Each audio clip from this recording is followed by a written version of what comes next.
से बढ़कर कुछ नहीं। तुलसी, सादा पान मसाला।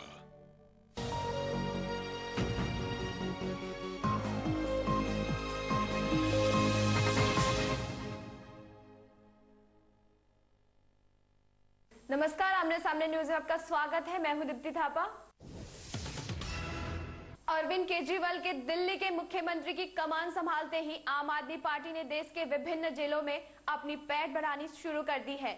इसी कड़ी में अमृतसर में आम आदमी पार्टी का सदस्यता अभियान चलाया गया।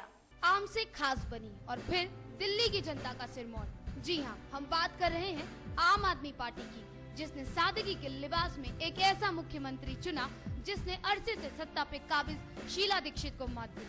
सफलता के इस सफर को आम आदमी पार्टी और आगे बढ़ाना चाहती है। इसी सिलसिले में पूरे देश में पार्टी अपनी जड़ें फैला रही है।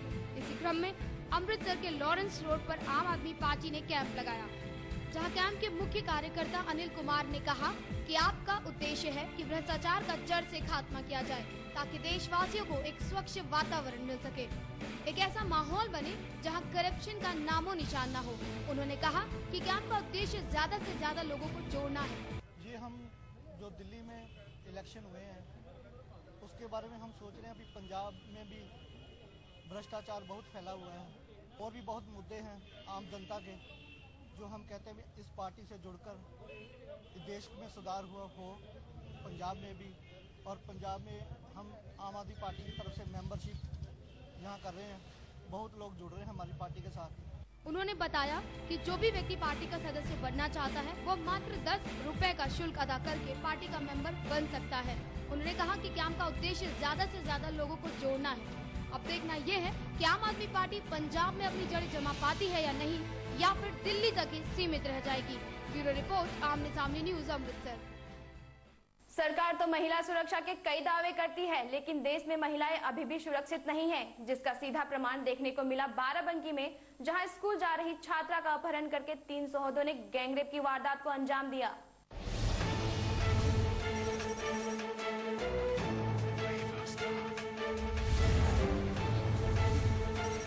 एक और जहां एंटी रेप बिल जैसे कानून लाकर सरकार अपनी पीठ थपथपा रही है, वहीं देश में रंगबाजों की भी कमी नहीं है। लगातार बढ़ रहे यौन उत्पीड़न और दुष्कर्म के मामले इसका जीता जागता सबूत है। आज के समय में महिलाएं और लड़कियां सुरक्षित नहीं हैं, जिसका उदाहरण देखने को मिला बाराबंकी जनपद के सफदरगंज थाना क्षेत्र में, जहां केवलापुर गांव की एक नाबालिग लड़की की उसके ही गांव के प्रधान के लड़के ने कुछ साथियों के साथ मिलकर असमत लूट ली।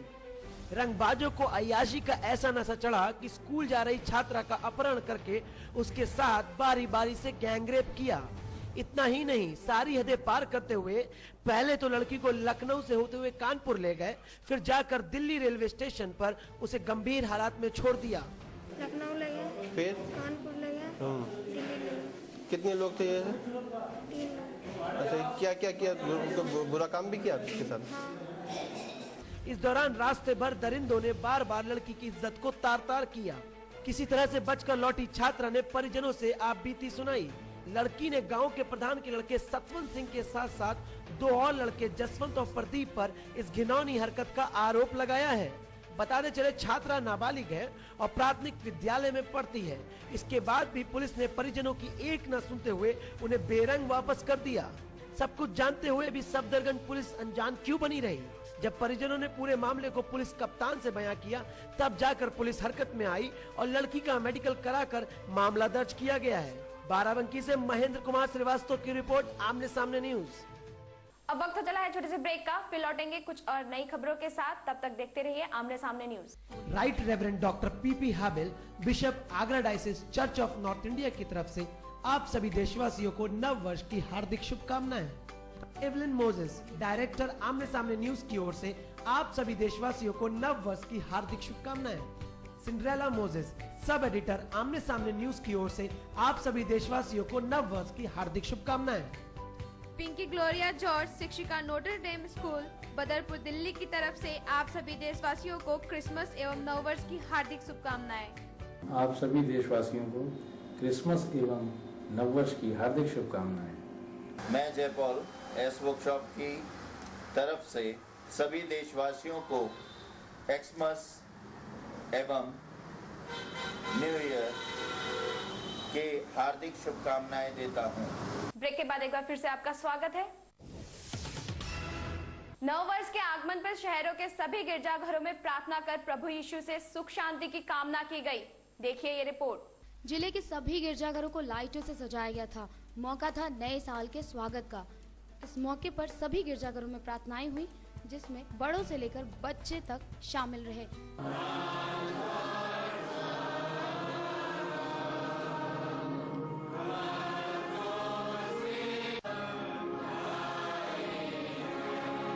जिन्होंने अमन चैन व शांति की दुआ मांगी।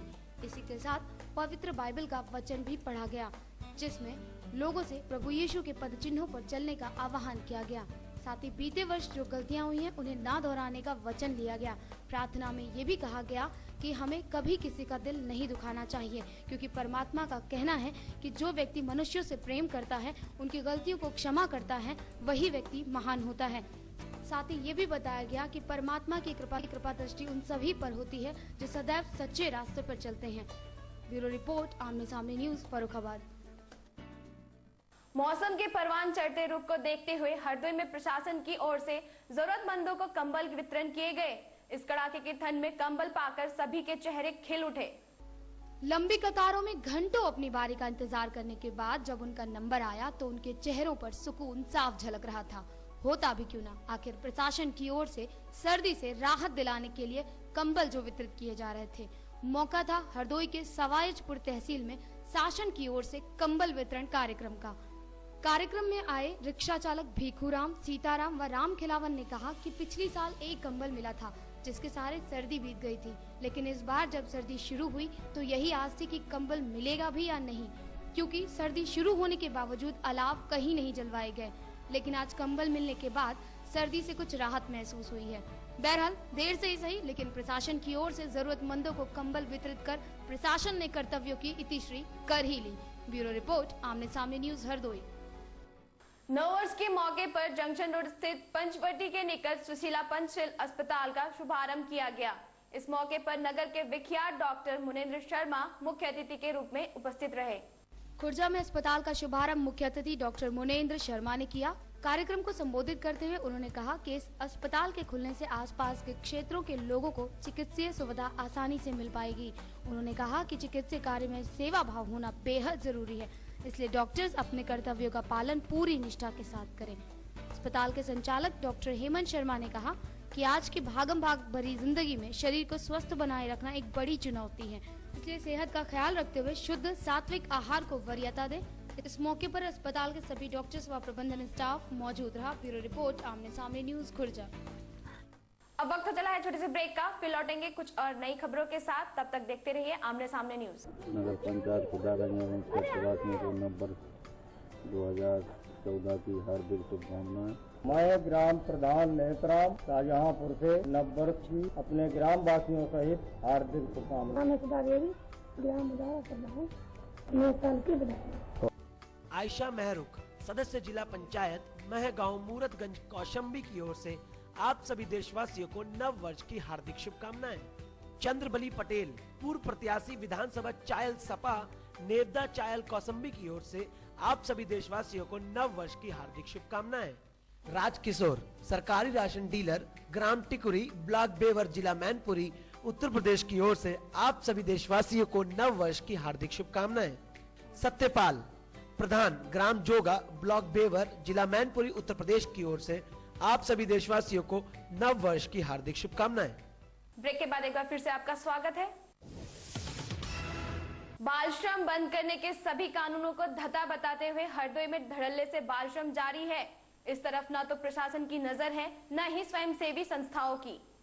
यूं तो सरकार बाल श्रम को रोकने के बड़े बड़े वायदे करती है, वहीं दूसरी ओर इन वायदों का हरदोई जिले के भरवनी ब्लॉक के जैतापुर में खूब माहौल बन रहा है। हद तो तब हुई जब सरकारी काम के लिए ही बाल श्रमिकों को लगाया गया। मामला है भरवनी ब्लॉक के जैतापुर का, जहां जिला पंचायत निधि से बन रही सड़क के लिए बाल श्रमिकों को रखा गया। यही नहीं, उन्हें तय मजदूरी भी नहीं दी जाती, यानी एक तो चोरी, ऊपर से सीना चोरी। हैरान करने वाली बात यह है कि यहाँ सरकारी अफसर भी आते हैं, लेकिन बाल श्रम कानून का उल्लंघन उन्हें नहीं दिखाई देता। ब्यूरो रिपोर्ट, आमने सामने न्यूज, हरदोई। इस बुलेटिन में फिलहाल सिर्फ इतना ही। कल फिर मिलेंगे कुछ और नई ताजा तरीन खबरों के साथ। तब तक के लिए मुझे यानी दीप्ति थापा को दीजिए इजाजत। नमस्कार।